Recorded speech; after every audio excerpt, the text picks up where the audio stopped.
pouquinho sobre esse crime de perseguição. Para poder falar desse crime, deixa eu dizer uma coisa para vocês. Eu primeiro vou falar sobre o que é o stalking, para vocês entenderem um pouquinho, só para vocês entenderem o roteiro que eu vou fazer. Depois eu vou falar um pouco sobre o crime, aí a gente vai falar sobre todos os elementos do crime, vamos falar dos elementos dele, passo a passo, eu vou destrinchar o caput do artigo 147A para mostrar a você. Tá uma confusão danada que o povo tá dizendo, tem uns que dizem que é crime habitual, tem outros que dizem que é crime continuado. Então fazem uma confusão, eu vou explicar isso, se é habitual, se é continuado. Tem gente que está dizendo que cabe tentativa, tem gente que está dizendo que não cabe tentativa. Eu vou explicar se cabe ou se não cabe e por quê. Vou explicar também a ação penal, como é que funciona, se cabe flagrante, se não cabe flagrante. Outra polêmica que está acontecendo, se cabe só contra a pessoa física, se cabe também contra a pessoa jurídica, tudo isso. Todas essas polêmicas a gente vai falar aqui hoje e eu quero poder esgotar o máximo possível do crime de stalking para vocês. Então vamos lá, vamos começar falando um pouquinho do que é o stalking. A primeira coisa que a gente precisa saber, o stalking, ele é uma conduta que é conhecida como assédio por intrusão. Tem gente que chama de assédio por intrusão. Eu não sei se vocês já ouviram falar nesse termo, que é o que a gente chama de crime de perseguição. O nosso Código Penal, ele traz como crime de perseguição.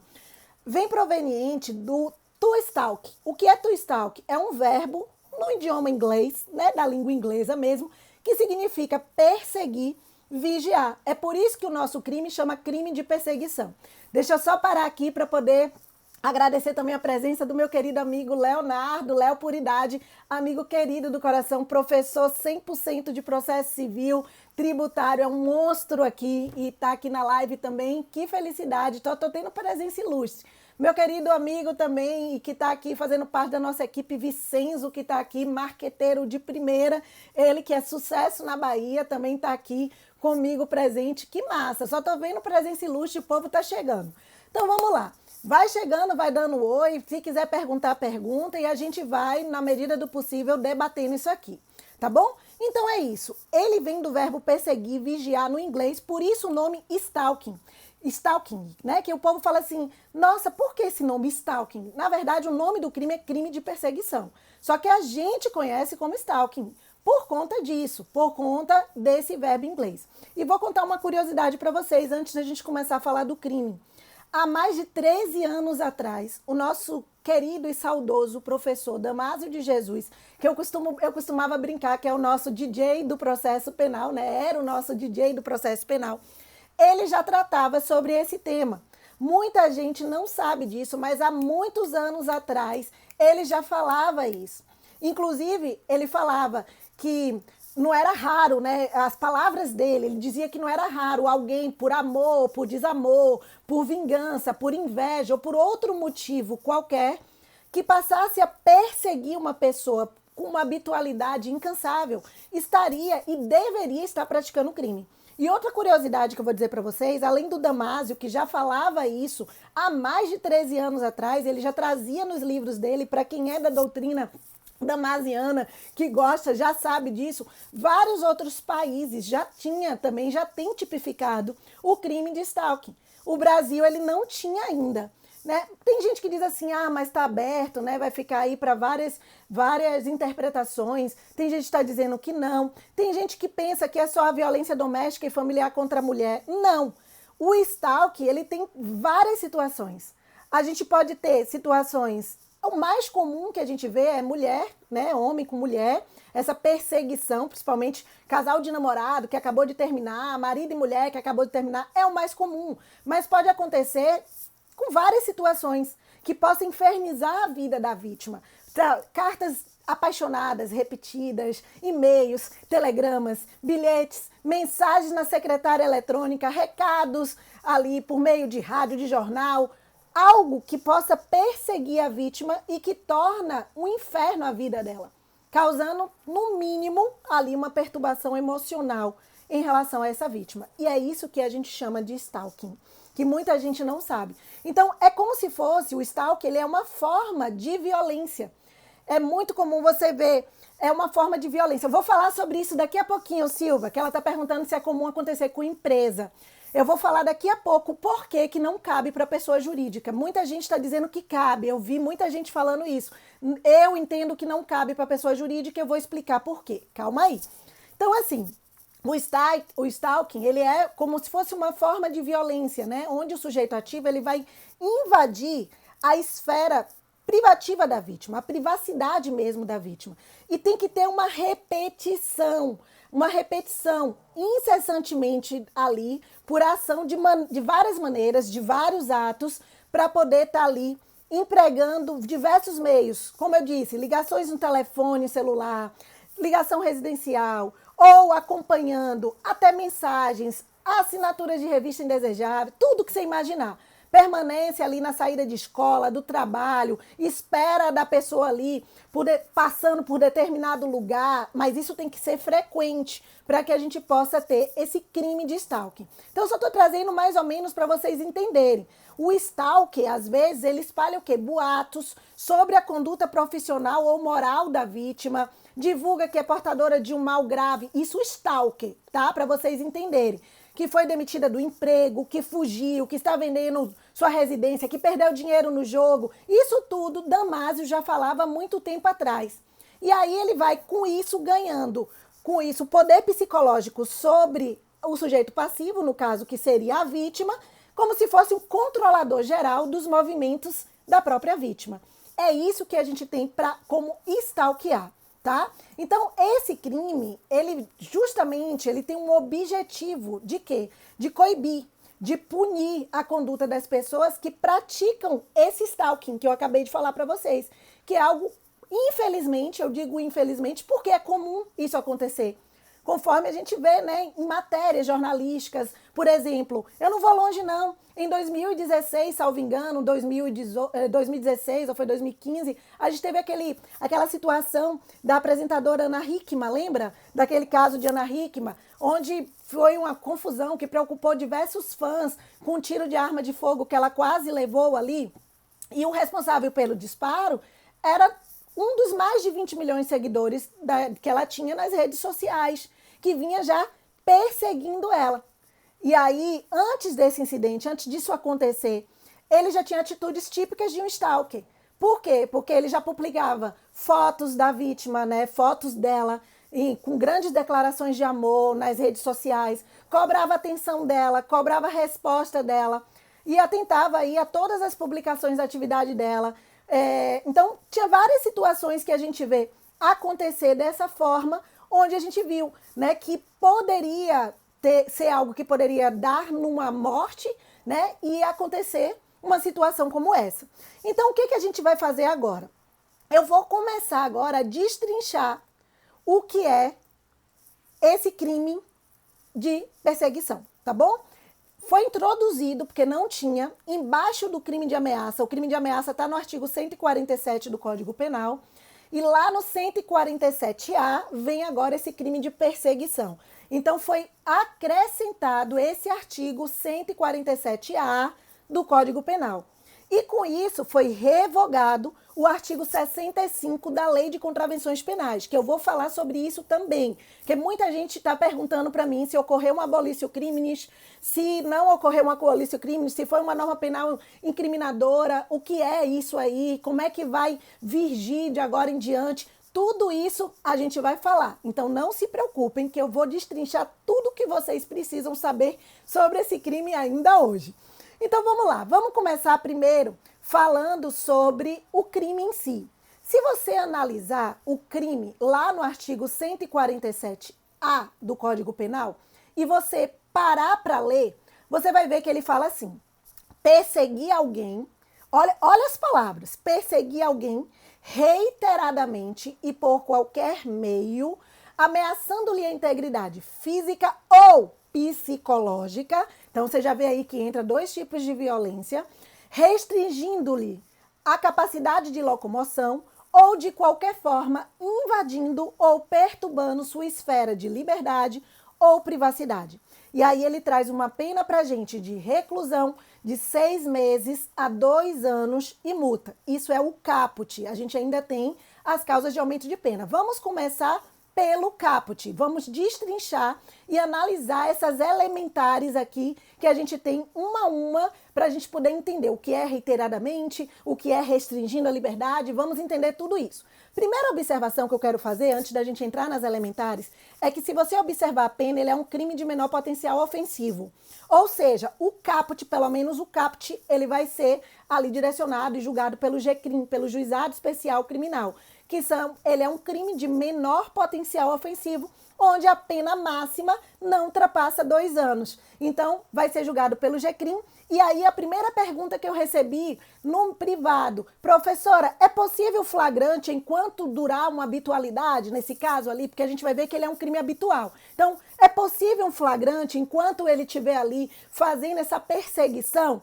Gente, é possível, mas tem que tomar cuidado que na modalidade do caput, por ele ser um crime de menor potencial ofensivo, é importante a gente falar que a captura em flagrante ela pode acontecer, mas não vai se lavrar o flagrante. Por quê? Porque é um crime de menor potencial ofensivo. Vai ser um TCO, um termo circunstanciado, lá na esfera do Juizado Especial Criminal.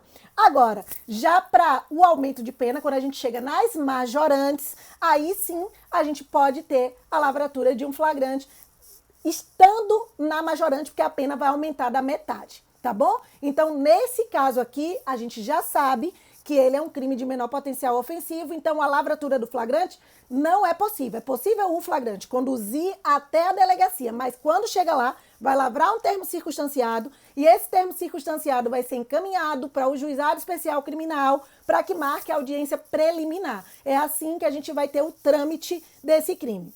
Primeiro, o bem jurídico protegido. O bem jurídico protegido, a gente está falando da liberdade individual. Ele está dentro do rol dos crimes contra a liberdade individual, que é o quê? A liberdade da pessoa. E é por isso que eu não entendo que o stalking ele é cabível para pessoas jurídicas. Porque, nesse caso, a vítima tem que ser pessoa física. Porque não é possível, gente. Crime contra a liberdade individual, pessoa jurídica, ela não possui esse bem jurídico. Ela não possui esse bem jurídico. A pessoa jurídica, liberdade individual, pessoa jurídica não tem, não goza disso. Isso é importante a gente falar. Só quem goza desse bem jurídico é a pessoa natural. Pessoa natural. Então, por isso, em que pese, com todo o respeito que meus colegas, muitos colegas eu estou vendo dizendo que caberia para a pessoa jurídica, eu entendo que não. Poderia caber, sim, um crime contra a honra. Ah, tá me difamando, tá me caluniando. Contra a pessoa jurídica, pode. Mas o stalking, para mim, não cabe. Por quê? Porque a liberdade individual é só pessoa natural. Então, não se fala em pessoa jurídica. Então, normalmente a gente vê aquele exemplo de o namorado, né? Normalmente o ex-namorado que não aceitou o término e fica perseguindo ali. É o mais comum que a gente vai ver. Mas lembre-se que pode ser praticado por qualquer pessoa. A lei ela não faz restrição de quem são as pessoas que tem que ser tanto sujeito ativo quanto sujeito passivo. Qualquer pessoa, logo, ele é um crime comum tanto para o sujeito ativo quanto para o sujeito passivo. Qualquer pessoa pode praticar e qualquer pessoa pode ser vítima, inclusive homem ou mulher, sem problema nenhum, tá bom? Então, a gente tá já destrinchando. Qual o elemento subjetivo? Foi outra pergunta que me fizeram. Prof, qual é o elemento subjetivo desse crime? O crime, gente, o elemento subjetivo é o dolo. Ele só é punido se a pessoa agiu com dolo. Não existe modalidade culposa, simplesmente porque a lei não previu, não trouxe expressamente a modalidade culposa. Então, não se exige elemento subjetivo especial, que é a finalidade específica. Logo, o elemento subjetivo é o dolo. Ele tem que agir com dolo, com a vontade mesmo de perseguir reiteradamente aquela pessoa. Beleza, agora que a gente já trouxe essa primeira parte, é importante agora a gente analisar as elementares do crime. Então vamos começar lendo a primeira parte. Ele fala assim, perseguir alguém. Perseguir alguém, já falei aqui, é stalkear. Perseguir é stalkear, é você ficar ali, ó, atrás da pessoa, perseguindo, seja através de carta, de bilhete, telefone, seja perseguindo na rua fisicamente, seja perseguindo pela internet, que a gente vai falar daqui a pouco do cyberstalking, tudo pode perseguir. Isso é perseguir alguém. Só que ele fala assim, perseguir alguém reiteradamente. Gente, o que é esse reiteradamente? É aí que tá pegando muita gente. Porque quando a gente fala no reiteradamente, tem pessoas que estão me perguntando, prof, isso seria um crime continuado ou isso seria um crime habitual? Gente, o tipo do artigo 147A, stalking, é um crime habitual, tá? Ele não é um crime continuado. Então, deixa eu abrir uma aspas. Qual a diferença do crime habitual para o crime continuado? Então, o crime habitual, o agente ele pratica aquela conduta com atos reiterados e acaba sendo um único crime de forma reiterada. Então, o crime é único, é um único crime de forma reiterada, praticado diversas vezes ali, ó, diversas vezes. Então, é um único crime. Diferente do crime continuado. O crime continuado, ele exige que tenha vários crimes, porque ele é uma espécie de concurso de crimes. Então, que seja a prática de vários crimes na mesma condição de tempo, de lugar, da mesma maneira de execução, isso é um crime continuado. Então, não há o que se falar aqui em crime continuado, porque não são vários crimes. É um único crime que acaba sendo praticado de forma reiterada. O nome reiteradamente, nós estamos diante aqui desse crime habitual, que é um crime que só pode se consumar quando nós temos uma reiteração de atos. Isso é muito importante a gente falar, ó, reiteração de atos, com o intuito de quê? De causar temor na vítima, no sentido de perseguir essa pessoa. Então, você quer que a pessoa fique preocupada, com medo. Então, eu quero ali, ó, a pessoa fica tão receosa que ela tem medo até de sair na rua. Por quê? Porque você tá ali perseguindo ela. Então, mas esses atos, lembre-se, tem que ser reiterado. Por isso, ele é um crime habitual. E aí tem uma confusão grande que eu ouvi também outras pessoas falando respeito, porque existe uma parte da doutrina que entende que crime habitual cabe tentativa, mas a doutrina majoritária entende que a tentativa não é possível para crimes habituais. Então, prof, por uma prova de concurso, por uma prova de OAB, para uma prova como essa, nesse crime cabe tentativa? Não cabe tentativa. Crime habitual não cabe tentativa. Por quê? Porque é um crime habitual. Entendeu? Crime habitual, a doutrina majoritária entende que nos crimes habituais não cabe tentativa. Isso já caiu reiteradamente em questões de magistratura, questões de promotoria, questões de delegado. Todo mundo fala isso e o entendimento é esse. Possa ser que você ache doutrinadores que são minoritários dizendo que poderia caber, mas a doutrina majoritária entende isso, que nos crimes habituais não cabe tentativa e por isso o stalking não cabe tentativa, por ser um crime habitual.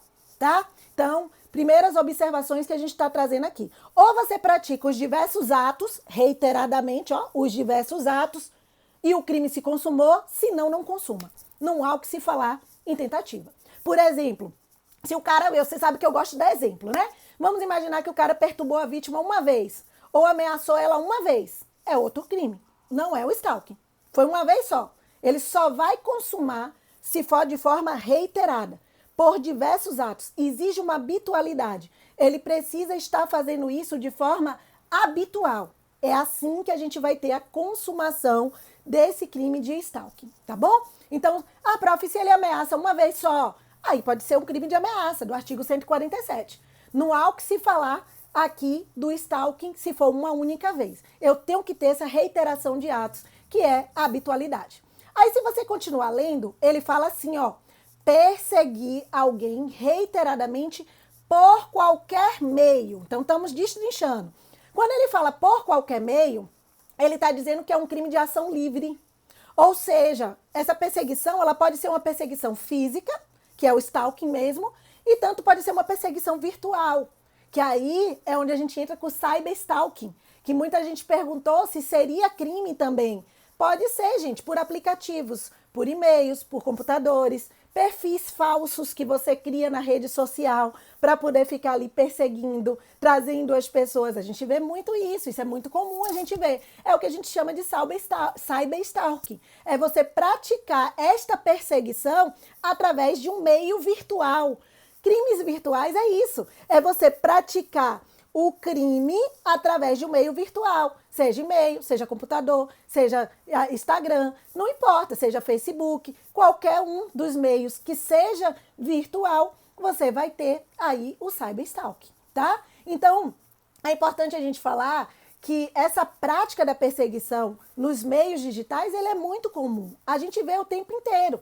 Então, na internet, quando a gente fala em cyberstalk, são deixar comentários em excesso por e-mail, só para dar uns exemplos para vocês, né? Nos serviços de mensagens do WhatsApp, por exemplo, as redes sociais da vítima, a pessoa vai lá e começa a falar.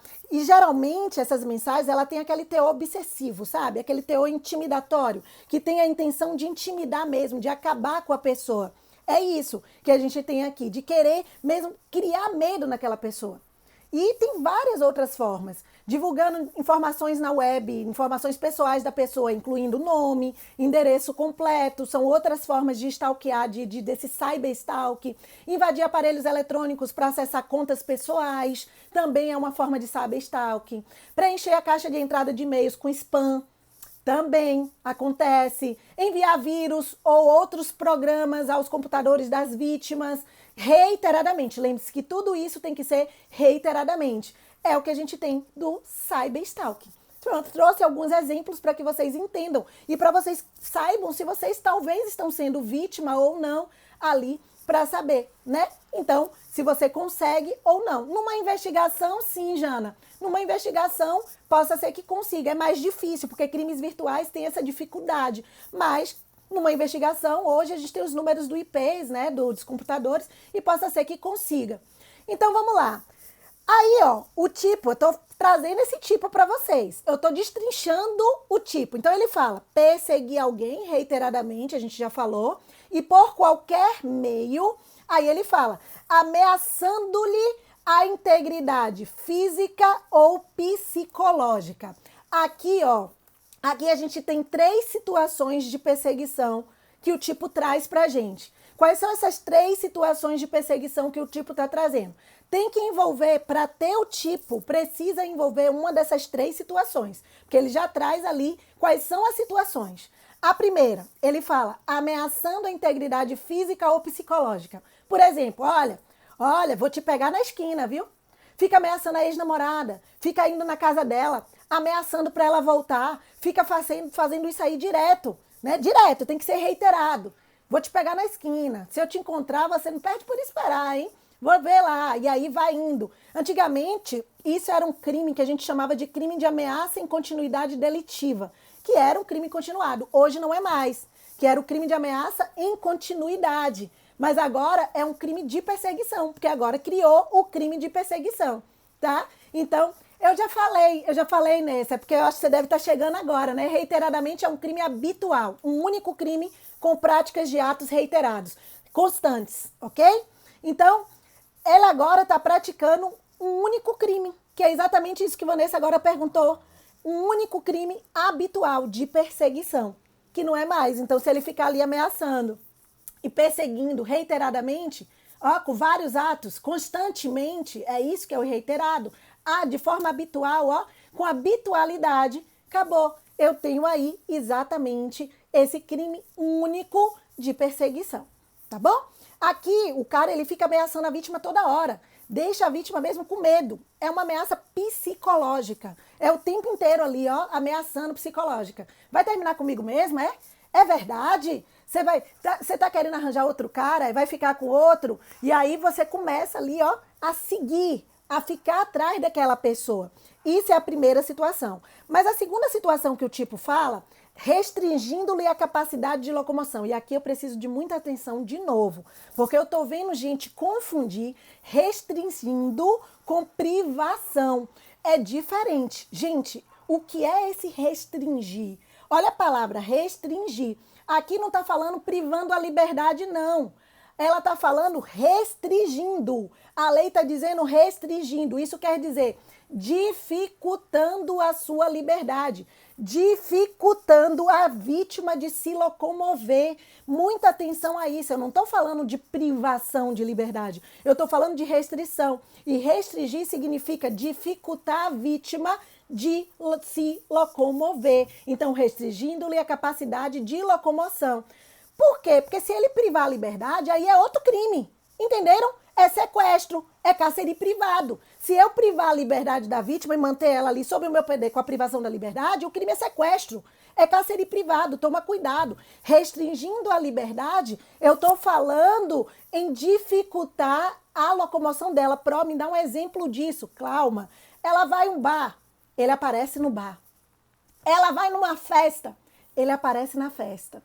Todo lugar que ela vai, ele tá atrás. Então ele tá ali, ó, atrás, o tempo inteiro. Com isso, ó, vai chegar uma hora que ela vai ficar com medo.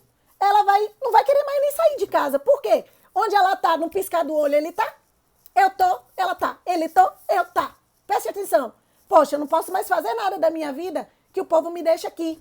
Então, gente, é uma forma de dificultar ela de sair para os lugares, né? Ele vai intimidar tanto ela, eu tô falando ela, né? Mas pode ser vice-versa, ela ou ele, né? Então, assim, ele vai intimidar tanto ela de sair e ela de ficar desanimada mesmo, de ir. Onde ela tá, ele está. Onde ela tá, ele está. Isso que é restringindo-lhe a capacidade de locomoção. Tá? Para ficar bem claro isso aqui para vocês, porque muita gente estava falando assim, professora, é privar a liberdade. Privar a liberdade é outro crime, tá? Então toma cuidado com isso, tá?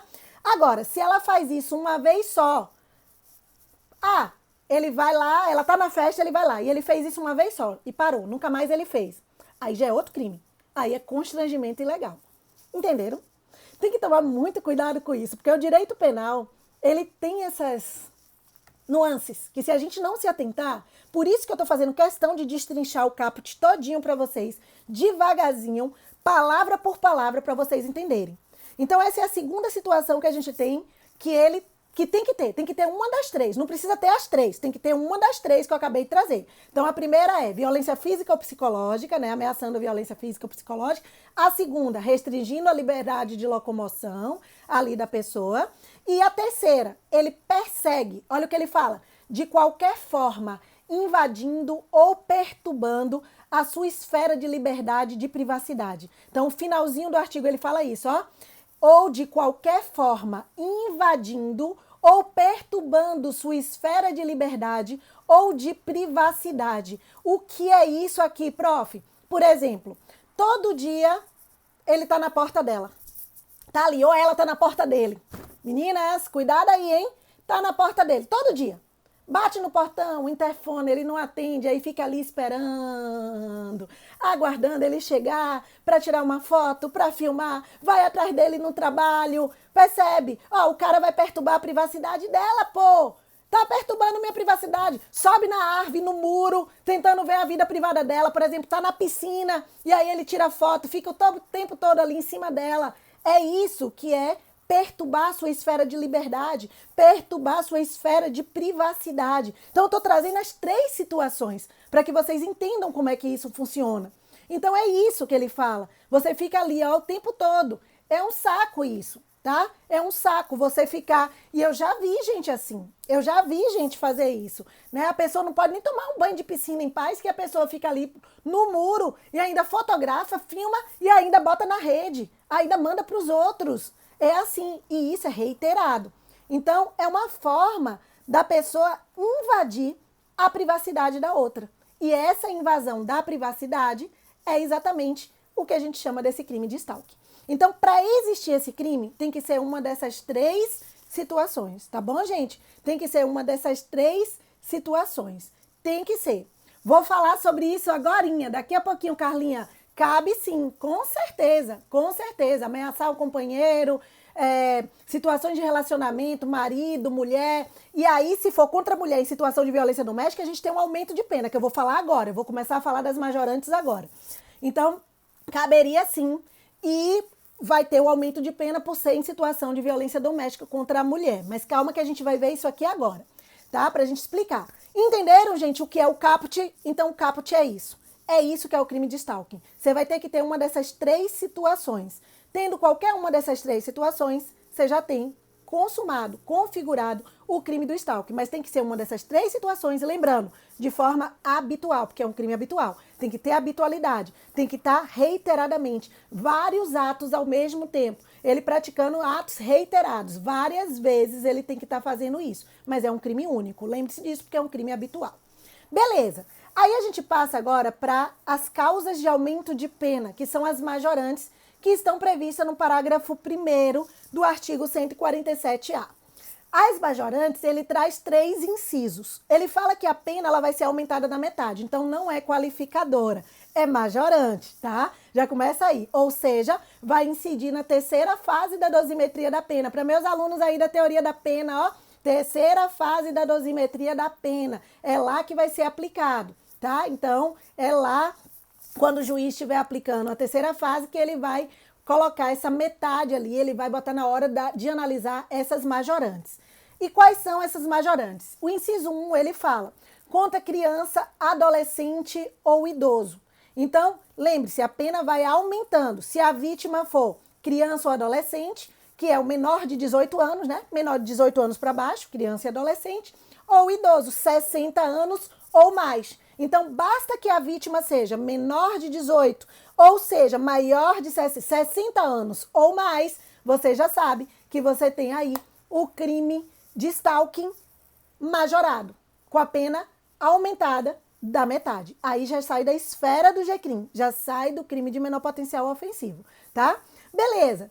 No inciso 2, você já tem, eu tô vendo aqui os alunos, anote, Sarinha, Marcelo, vocês estão, eu não aguento não, só os fortes entendem, viu, gente? Quem são meus alunos aqui sabe do anote, né? Anote, aguarda isso aí. Deixa eu até falar uma coisa para vocês, fazer uma ressalva. Os alunos de OAB que estão me perguntando se esse crime vai cair na prova da OAB agora, primeira fase, não cai, tá?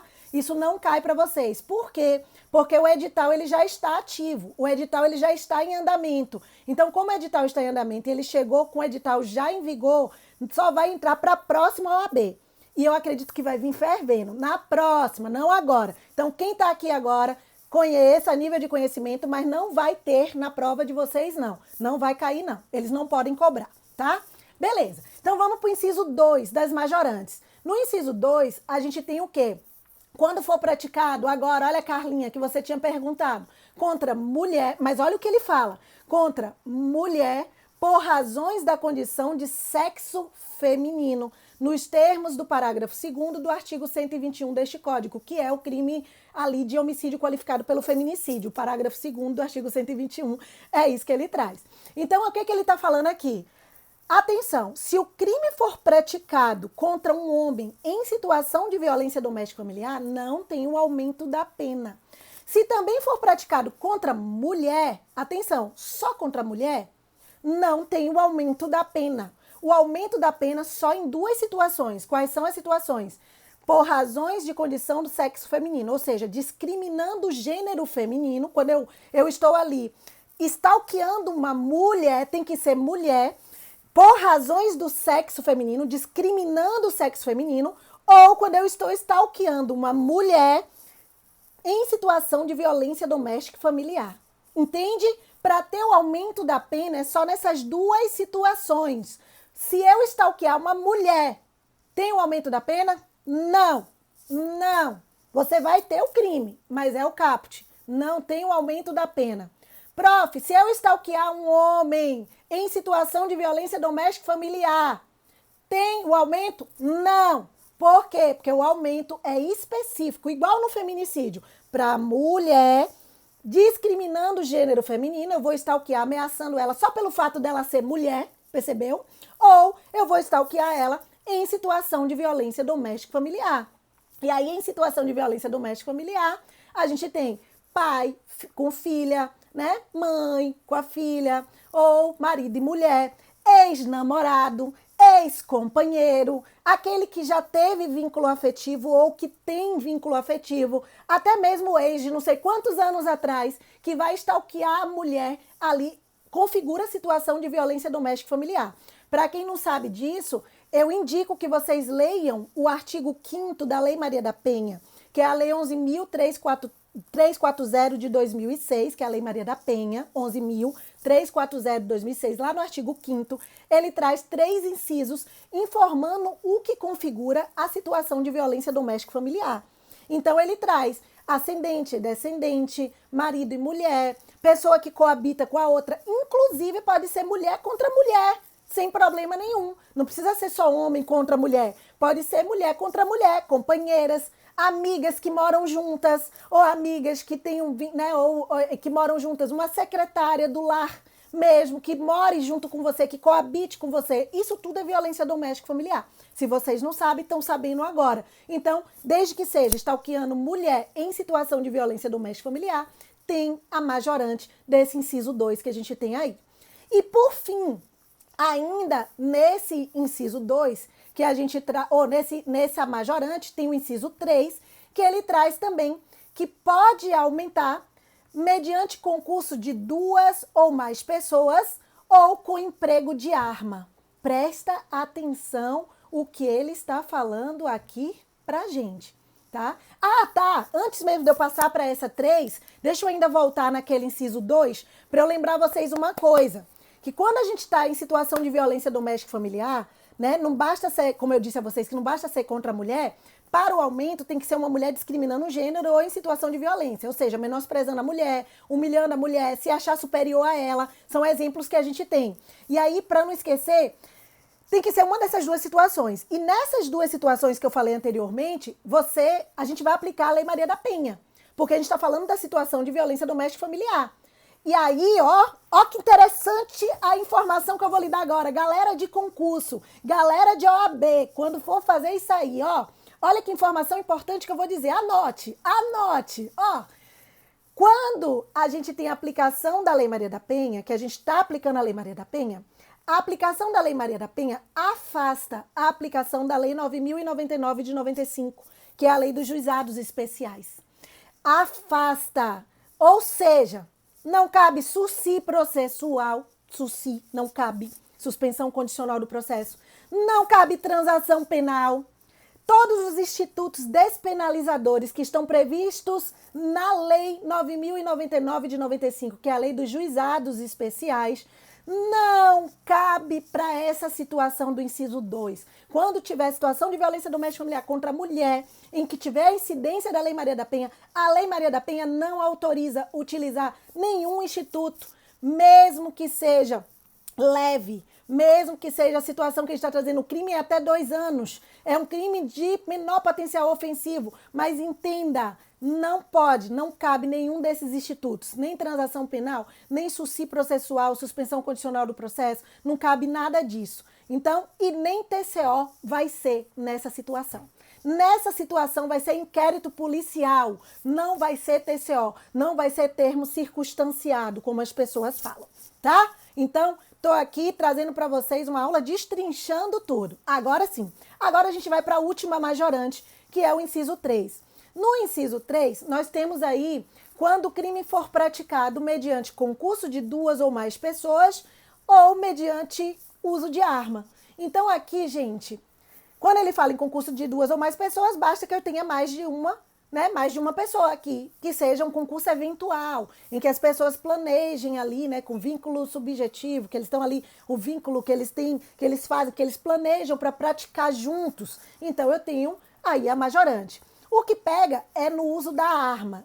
E no uso da arma ele fala arma de fogo, ele fala mediante uso de arma. Então ele deixa em aberto. Se ele deixa em aberto, o que a gente tem aqui?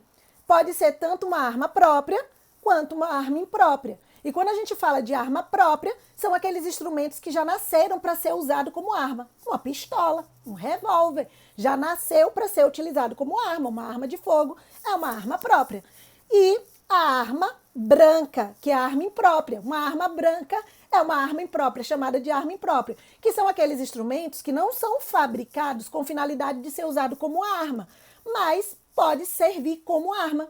Faca, caco de vidro, então a peixeira, você vai utilizar, que são geralmente instrumentos pérfuros cortantes que ameaçam, né, que tem ali um potencial lesivo, que tem um potencial de ferir a pessoa. Então eu posso tanto com o uso de até um caco de vidro, que eu estiver ameaçando a pessoa ali, perseguindo reiteradamente ela com um caco de vidro, já tem esse aumento da pena aí. Já temos essa majorante, essa incidência por conta do uso da arma. Ok?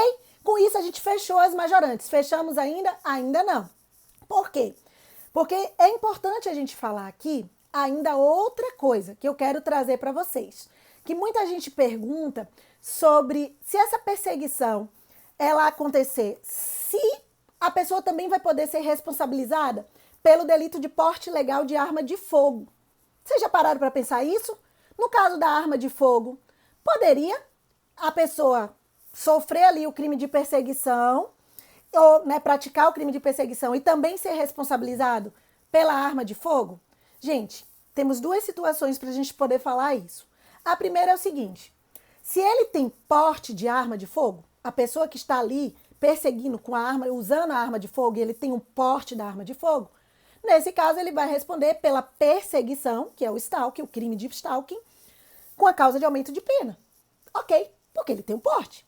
Agora, situação 2. Se ele não tem o porte de arma, né? O crime de porte ele não vai ser absorvido se ficar provado nos autos que ele portava ilegalmente ali a arma de fogo em outras oportunidades, antes ou depois da perseguição, né? Se provar isso aí, ele não vai ser absolvido. Por exemplo, vamos dizer que num processo, João adquiriu a arma de fogo 3 meses antes de conhecer a vítima. E aí ele não comprou com a finalidade de perseguir. Então, se não ficar provado, se ficar provado nos autos que ele portava ilegalmente a arma de fogo e em outras oportunidades, que não foi no momento da perseguição, foi antes ou depois da perseguição, e que ele não utilizou a arma de fogo para praticar o crime, certo? Ele não vai ser absolvido. Então, ele vai ter que responder pelo crime lá de porte ilegal de arma de fogo. E se não houver provas de que o meliantezinho é o apelido carinhoso que eu dou para os meus meliantes, já portava a arma antes da perseguição, ou se ficar provado que ele utilizou somente para perseguir a vítima, perceba. Por exemplo, a gente compra a arma de fogo e em seguida ele se dirige até a casa da vítima para exercer lá os atos de perseguição. Aí sim, essas são as 3 situações que a gente tem, né, para poder ver se ele vai ser absolvido ou não. Então, se ele está portando ilegalmente, ele vai responder pelo porte legal ali daquela arma, né? Nesse caso, ele não vai ser absolvido se ele não utilizou com essa finalidade. Agora, se ele usou com a finalidade, o porte legal da arma de fogo, para perseguir, aí ele é absolvido. Entenderam? Tacou? Pegou isso aí? Beleza. E aí a gente ainda tem um parágrafo 2º e ainda temos um parágrafo 3º para a gente poder fechar com chave de ouro. O parágrafo 2º, ele fala assim, ó, olha que interessante, muita gente me perguntou, prof, por exemplo, o feminicídio, ele pode absorver esse crime de stalking, se for praticado contra a mulher em situação de violência doméstica familiar, e matar a mulher? Como é que vai ficar isso? O feminicídio absorve? O parágrafo 2º vem para explicar isso. O parágrafo 2º, ele fala assim, ó, as penas desse artigo são aplicáveis sem prejuízo da violência. Isso quer dizer o quê? Se durante a perseguição ele bateu na vítima ou ele matou a vítima, por exemplo, nós vamos ter 2 crimes. É isso que a gente vai trazer. A gente vai ter 2 crimes em concurso, tá? A gente pode ter. Tem gente ainda que está discutindo se seria um concurso material ou se seria um concurso formal impróprio, que seria aquele concurso formal impróprio em que a gente tem, com uma única ação, tem o dolo de praticar todos os crimes. Mas isso não importa, porque a consequência é a mesma. Se for um concurso material de crimes ou se for um concurso formal impróprio, vai somar as penas. Segue a regra do cúmulo material obrigatório, que a gente chama de cúmulo material. Somam as penas. Então, por exemplo, o cara vai responder pelo crime de perseguição, né? Ele perseguiu, bateu na vítima. Ele vai responder pelo crime de perseguição, combinado com o crime de lesão corporal, que foi a lesão que resultou daquela violência que ele utilizou. Entenderam? E vai somar as 2 penas. Vai somar a pena do stalking e vai somar a pena da lesão corporal. Mesma coisa. Se foi um homicídio, foi no caso de situação de violência doméstica familiar contra a mulher.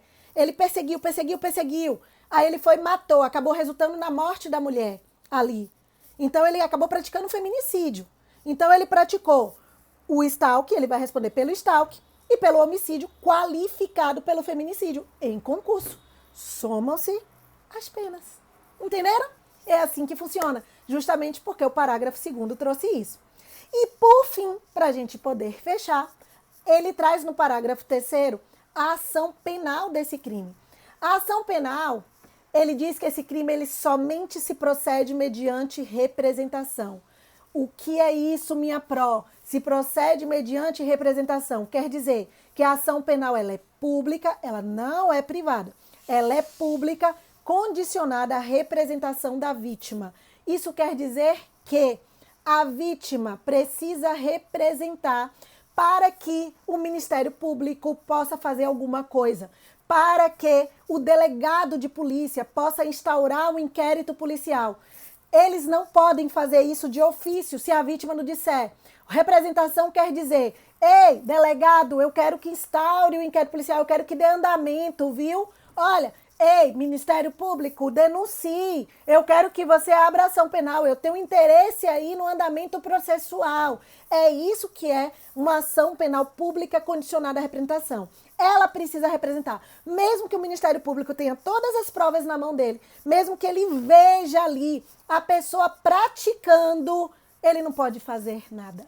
Ele não vai poder se a vítima não chegar lá e representar. Disser isso a ele. Ei, eu quero que dê andamento, entende? Então, e tem um prazo para isso. Qual é o prazo, gente? 6 meses. 6 meses contados de onde? 6 meses é o prazo para a vítima representar, para ela poder chegar lá na frente do delegado, ou na frente do promotor, ou na frente do juiz, porque a representação pode ser qualquer uma, e pode ser informalmente mesmo, oralmente, pode ser por escrito, pode ser de várias formas. Então ela tem 6 meses para ela representar.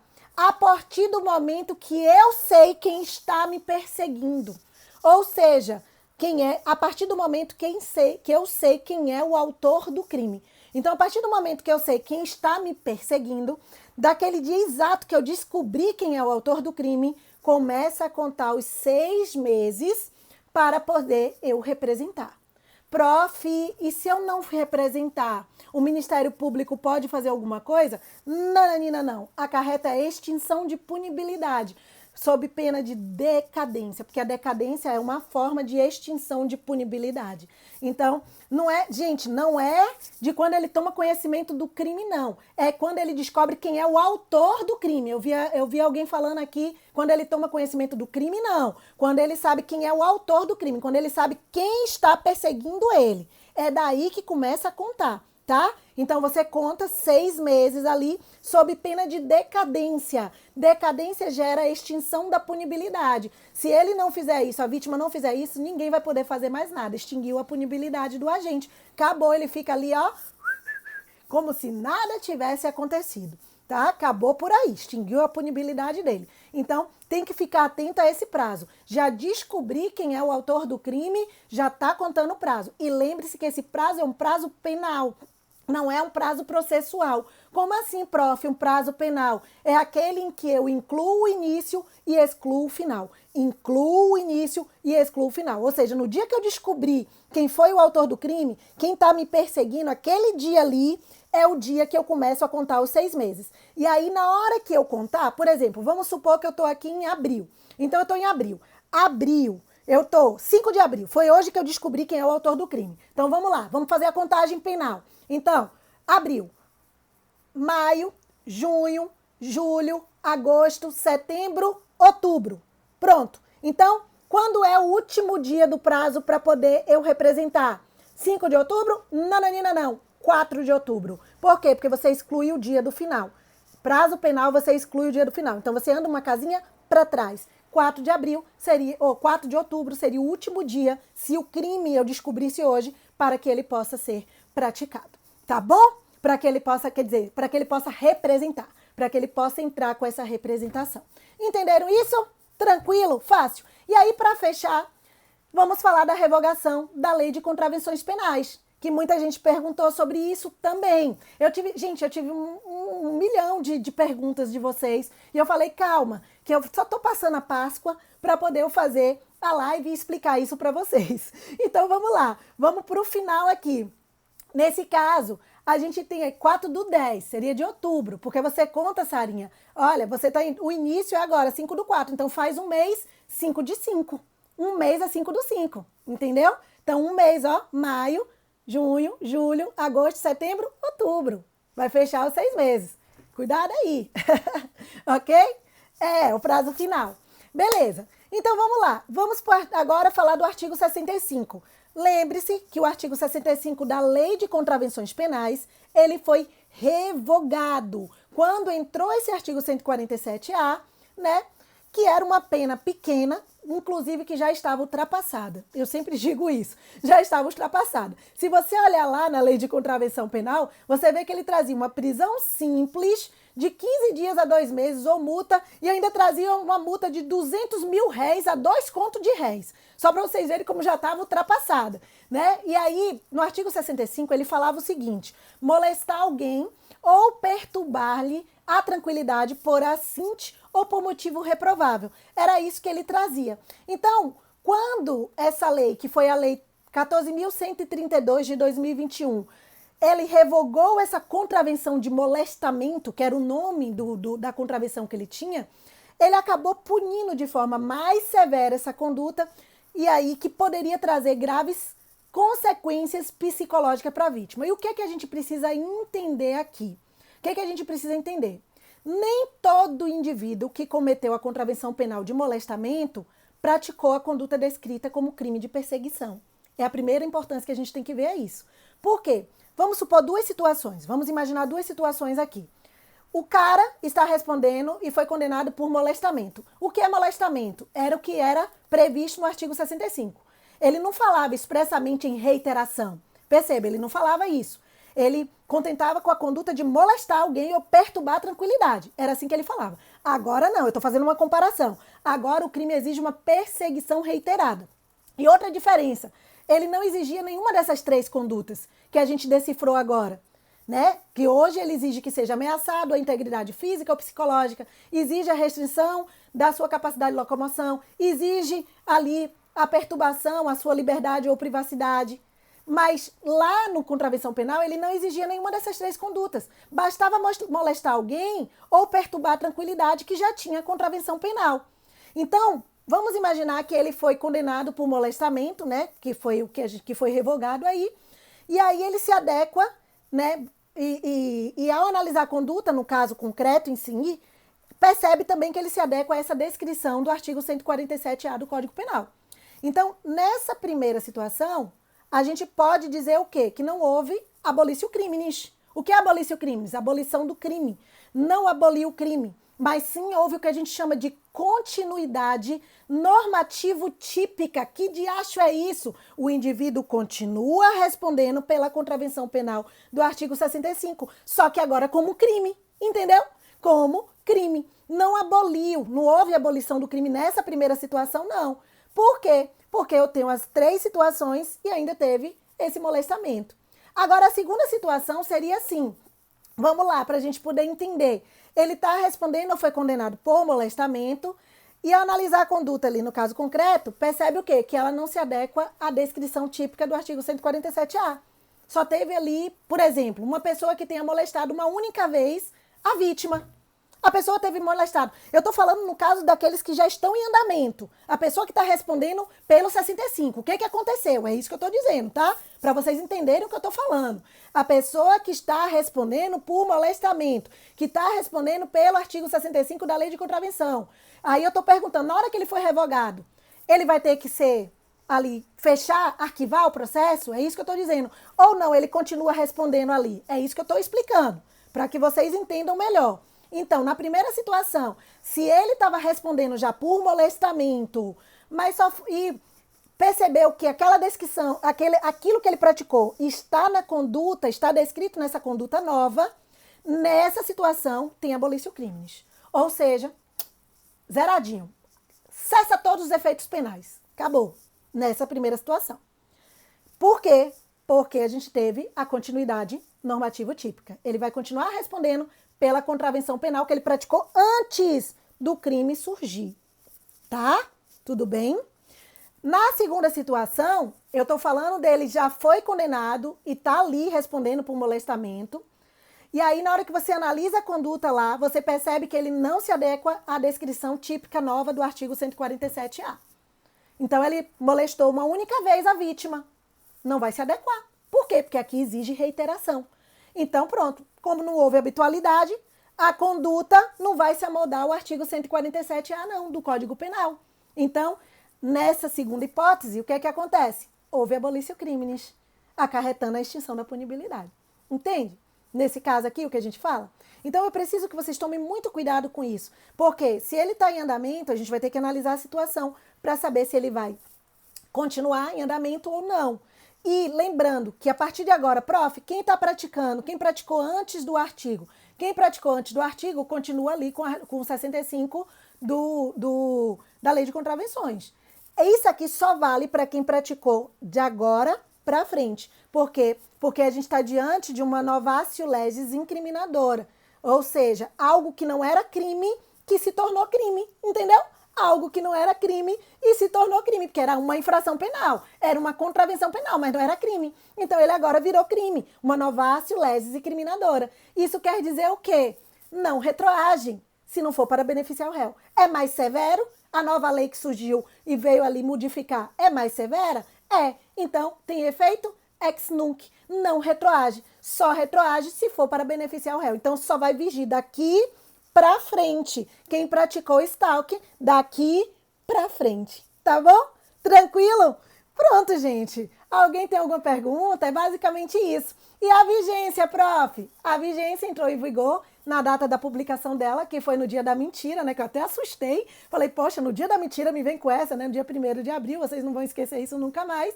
E só vai se aplicar aí para fatos ocorridos após o dia 1º de abril, né? O que for ocorrido antes do dia 1º de abril, não vai aplicar. Tá bom? É isso. Espero que vocês tenham entendido. Espero que tenham compreendido. Eu destrinchei tudo o que eu podia. Praticamente dei uma aula para vocês aqui. Fico feliz que vocês tenham gostado, que vocês tenham entendido. E aí, fique aí. Olha, tema de TCC. Sim, Taninha, tema de TCC bom aí para vocês, viu? Vocês podem pegar aí para poder entender. E aí, qualquer dúvida, pode mandar no meu direct. Eu vou tentar baixar essa live aqui para tentar ver se eu consigo baixar. Se eu conseguir baixar, não vai ficar salva no Instagram. Eu vou tentar salvar ela no meu canal do YouTube para a galera que não conseguiu pegar do início poder assistir, tá? Mas eu aviso a vocês aqui como é que eu vou fazer. Nesse primeiro instante, ela vai ficar salva aqui até eu baixar. Depois que eu conseguir baixar, eu vou tirar ela daqui e aí vou mandar ela lá pro meu canal do YouTube. Para quem não tem ainda o meu canal do YouTube, Prof. Isabela Leal. É o meu canal do YouTube.